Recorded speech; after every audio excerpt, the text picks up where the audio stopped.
जय श्री कृष्ण दोस्तों, किशोरी क्रिएशन से मैं सपना शर्मा आप सभी का हार्दिक स्वागत करती हूँ आपके अपने चैनल पर। दोस्तों, आज के वीडियो में मैं आपके लिए मासिक शिवरात्रि की व्रत कथा लेकर के आई हूँ। दोस्तों, हिंदू पंचांग के अनुसार हर महीने की 14वीं तिथि को जो है मासिक शिवरात्रि मनाई जाती है। मासिक शिवरात्रि वैसे तो शिवरात्रि जो है फाल्गुन के महीने की का विशेष महत्व है, लेकिन सावन का महीना होने के कारण सावन की भी मासिक शिवरात्रि का बहुत महत्व होता है। और शिवरात्रि का त्योहार जो है भगवान भोलेनाथ को समर्पित होता है। सावन का पवित्र पुण्य मास होने के कारण इस दिन मंदिरों में जलाभिषेक, रुद्राभिषेक करने से भगवान भोलेनाथ जो है प्रसन्न होते हैं। प्राचीन समय में जो है चित्रभानु नामक एक शिकारी था। वह रोजाना शिकार करके लाता और उसी से अपना जीवन यापन करता था। चित्रभानु जो है उस नगर में रहने वाले एक साहूकार का से कर्जा ले लिया था और उसका ऋण भी नहीं चुका पा रहा था, यानी वह साहूकार का कर्जदार भी था। जब चित्रभानु जो है साहूकार का कर्जा नहीं दे पा रहा था तो एक दिन साहूकार को गुस्सा आ गया और उसने चित्रभानु को जो है शिव मंदिर में बंदी बना लिया। और उस दिन से संयोग से जो है मासिक शिवरात्रि थी। मासिक शिवरात्रि होने के कारण उस दिन मंदिर में जो है भजन और कीर्तन हो रहे थे, रात्रि जागरण हो रहा था, जिसका शिकारी चित्रभानु ने जो है पूरा लाभ लिया। अगली सुबह साहूकार ने जो है चित्रभानु को बुलाया और उससे ऋण चुकाने के लिए कहा। इस पर चित्रभानु ने कहा, सेठ जी, कल तक मैं आपका जो है पूरा कर्जा चुका दूंगा। इस पर सेठ जी ने जो है चित्रभानु को छोड़ दिया। सेठ जी के पास से छूट करके शिकारी जो है फिर से जंगल को गया शिकार करने के लिए, लेकिन पूरी रात जो है वह भूखा प्यासा होने के कारण उसे बहुत थकान हो रही थी। चित्रभानु जो है शिकार की खोज में जंगल में बहुत दूर तक आ चुका था, जिसके कारण और साथ में सूर्य अस्त भी हो चला था। सूर्य अस्त होने के कारण चित्रभानु सोचने लगा कि आज तो रात जो है जंगल में ही बितानी पड़ेगी और ऊपर से कोई शिकार भी नहीं मिला जिसे बेचकर वह सेठ जी का ऋण चुका देता।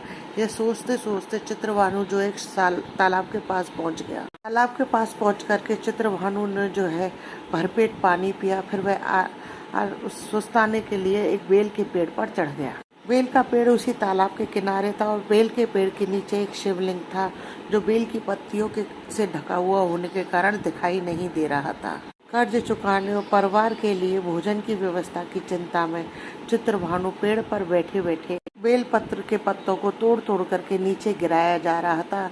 संयोग से वह सभी बेल पत्र जो है नीचे प्रतिष्ठित भोलेनाथ पर ही गिर रहे थे। चित्रभानु जो है रात्रि से लेकर पूरे दिन भूखा प्यासा रहा, जिस कारण उसका जो है मासिक शिवरात्रि का व्रत भी हो गया। अब कुछ समय बाद उस तालाब पर जो है गर्भवती हिरणी आकर के पानी पीने लगी। हिरणी को पानी पीती हुई देख करके शिकारी चित्रभानु ने अपने धनुष बाण में तीर चला लिया और वह हिरणी पर छोड़ने लगा। तभी वह गर्भवती हिरणी बोली, हे शिकारी, रुक जाओ, तुम मुझे मत मारो, मेरी जीव हत्या मत करो। तुमसे एक साथ 2 हत्याएं होंगी, क्योंकि मैं गर्भवती हूँ। तब हिरणी चित्रभानु से कहती है कि मैं जल्दी ही प्रसव करूंगी, जिसके बाद मैं तुम्हारे पास स्वयं आ जाऊंगी, तब तुम जो है मेरा शिकार कर लेना। उस हिरणी की बात सुन करके चित्रभानु ने अपने धनुष बाण को नीचे कर ली। फिर वह हिरणी जो है झाड़ियों में गायब हो गई। जब शिकारी चित्रभानु ने अपने धनुष की प्रत्यंता चढ़ाई और नीचे करी तो फिर से कुछ बेलपत्र गिर करके नीचे भोलेनाथ पर चढ़ गए, क्योंकि वे धनुष चढ़ाते और उतारते समय वे बेलपत्र टूट कर गिरे थे। तो उससे शिकारी की जो है प्रथम प्रहर की पूजा हो गई। फिर कुछ देर बाद दूसरी हिरणी जो है झाड़ियों से निकली, जिसे देख करके शिकारी चित्रभानु की खुशी का ठिकाना ही नहीं रहा। चित्रभानु फिर से शिकार करने के लिए उसने अपना धनुष उठाया और तीर छोड़ने लगा। तभी वह दूसरी हिरणी बोली, हे शिकारी, मुझे मत मारो, मैं अभी ऋतु से निवृत्त हुई हूँ और अपने पति से जो है मैं बिछड़ गई हूँ। मैं अपने पति को ढूंढते हुए यहाँ पर आ पहुंची हूँ। मैं अपने पति से मिल लूँ, उनसे भेंट कर लूँ, उसके बाद तुम जो है मेरा शिकार कर लेना। यह कहकर दूसरी हिरणी भी वहाँ से चली गई। इस दौरान शिकारी चित्रभानु जो है 2 बार अपना शिकार खो चुका था। अब शिकारी जो है चिंता में पड़ गया, क्योंकि उसे सेठ जी का ऋण चुकाने की चिंता हो रही थी। जब शिकारी ने दूसरी बार हिरणी को देख करके अपने धनुष पर प्रत्यंचा चढ़ाई थी, तो धनुष पर प्रत्यंचा चढ़ाने के कारण जो है कुछ बेलपत्र टूट करके भोलेनाथ पर चढ़ गए। और इस प्रकार जो है उस शिकारी के द्वारा दूसरे पहर की पूजा भी संपन्न हो गई। अब अर्धरात्रि बीतने पर एक तीसरी हिरनी जो है अपने बच्चों के साथ तालाब पर पानी पीने के लिए आती है। इस बार शिकारी चित्रभानु बिना देर किए हुए जो है धनुष पर प्रत्यंचा चढ़ाकर तीर छोड़ने लगा। तीसरी हिरनी बोली कि हे शिकारी, आप मुझे अभी मत मारो, यदि मैं मर गई तो मेरे बच्चे जो है अनाथ हो जाएंगे। मैं मेरे इन बच्चों को जो है इनके पिता को सुपुर्द कर रहा हूँ, उसके बाद में जो है तुम मेरा शिकार कर लेना। उस हिरनी की बात सुन करके शिकारी चित्रभानु जोर जोर से हंसने लगा और कहने लगा कि सामने आए शिकार को मैं किस तरीके से छोड़ूं। मैं इतना भी मूर्ख नहीं हूँ, क्योंकि मैंने 2 बार अपना शिकार खो दिया है। मैं तीसरी बार अपना शिकार नहीं खोना चाहता। मेरे घर पर मेरे बच्चे भी तो भूखे हैं। शिकारी की बात सुनकर हिरनी बोली, शिकारी, जिस प्रकार तुम्हें अपने बच्चों की चिंता सता रही है, उसी प्रकार मुझे भी अपने बच्चों की चिंता सता रही। मैं इन्हें इनके पिता के पास छोड़ करके वापस आ जाऊंगी। उसके बाद तुम जो है मेरा शिकार कर लेना। तुम मेरा विश्वास तो करो। हिरनी की बात सुन करके शिकारी को दया आ गई और उसने हिरनी को जाने दिया। इसी प्रकार धनुष की प्रत्यंचा चढ़ाने और उतारने में कुछ बेलपत्र टूटने से वह भोलेनाथ पर चढ़े, जिससे शिकारी के हाथों तीसरे पहर की पूजा भी संपन्न हो गई।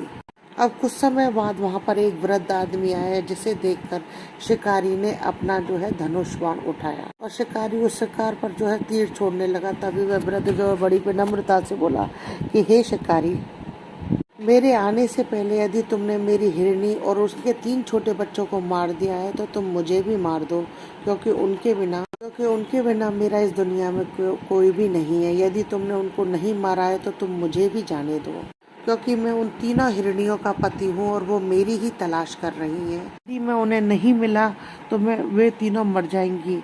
मैं उनसे मिलने के बाद मैं तुम्हारे पास आ जाऊंगा, जिसके बाद तुम जो है मेरा शिकार कर सकते हो। उस वृद्ध की बात सुनकर शिकारी को वो पूरी रात की घटना जो है याद आ गई।